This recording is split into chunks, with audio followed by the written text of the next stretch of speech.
Assalamualaikum dan hai semua. Untuk perkongsian kali ini adalah mengenai cara dapatkan atau cara nak download penyata Agrobank melalui website rasmi www.agronet.com.my.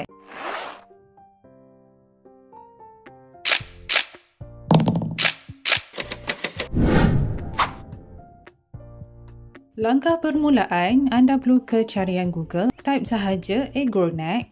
Klik yang ni, dekat laman utama ini, sila masukkan username anda, kemudian klik login. Pengesahan gambar keselamatan sekiranya betul, klik yes, kemudian masukkan kata laluan online banking anda. Seterusnya, klik submit atau hantar.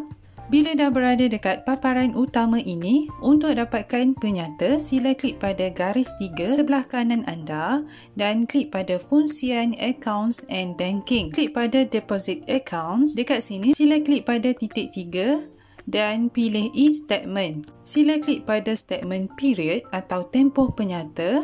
Jadi dekat sini anda dapat lihat hanya penyata 6 bulan terkini sahaja yang dipaparkan. Jadi anda boleh pilih penyata pada bulan yang mana anda mahukan. Kalau macam saya nak penyata pada bulan Oktober, kemudian klik download. Penyata anda telah tersedia untuk dimuat turun. Sila klik pada ikon download. Untuk kongsikan atau simpan penyata ini, anda boleh klik pada ikon share. Anda boleh kongsikan penyata berkenaan melalui email, Telegram atau lain-lain aplikasi. Okey, setakat itu sahaja dahulu untuk video kali ini. Kita jumpa lagi di video selanjutnya. Assalamualaikum.